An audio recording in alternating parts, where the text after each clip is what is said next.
ሰላም ተማሪዎች ውድ ቻናላችን ቤተሰቦች እንዴት ናችሁ?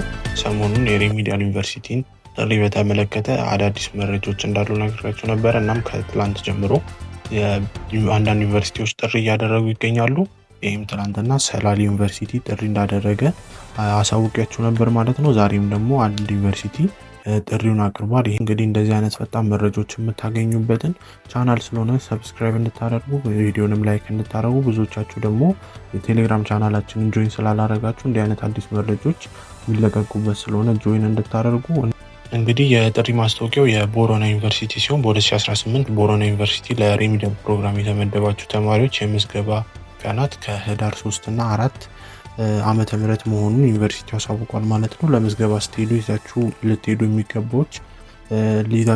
የሚገባ ነገሮች አሉ። እነዚህም የ8ኛ ክፍል ኦሪጂናል እና ኮፒ እና በተጨማሪም ደግሞ ከ9 እስከ 12 ያለውን ትራንስክሪፕታችሁን ኦሪጂናል እና ኮፒ፣ በተጨማሪም ደግሞ የ12ኛ ክፍል ሰርቲፊኬታችሁን ዋናውንና ኮፒውን በመያዝ በተጨማሪም ደግሞ 8 በ3 በ4 የሆነ ፎቶዎችን ይዛችሁ እንድትመጡ ብሏል ማለት ነው። በተጨማሪም አንሶላና የስፖርት ትጥቆችን እንደዚህ አይነት ማቴሪያሎችን ይዛችሁ እንድትሄዱ አሳውቋል ማለት ነው። እንግዲህ ከዚህ በኋላ የተለያዩ ዩኒቨርሲቲዎች ከዚህ በኋላ ጥሪ የሚያደርጉ ይሆናል ማለት ነው። ስለዚህ አዳዲስ መረጃዎች ቻናሉ ላይ ስለሚለቀቅ ሰብስክራይብ እንድታደርጉና ቪዲዮንም ላይክ እንድታደርጉ እና ቴሌግራም ቻናላችንን ጆይን በሉ እና ቀጣይ ዩኒቨርሲቲ ደግሞ የትኛው እንደሚጠራ እስቲ ኮመንት ላይ ሁላችሁ የትኛውን ዩኒቨርሲቲ እንደሆነ ገምቱ፣ ኮመንት ላይ ጻፉልኝ። የዛሬው መረጃችን ይህን ይመስል ነበረ። በቀጣይ ቪዲዮ እስከምንገናኝ ድረስ ባይ።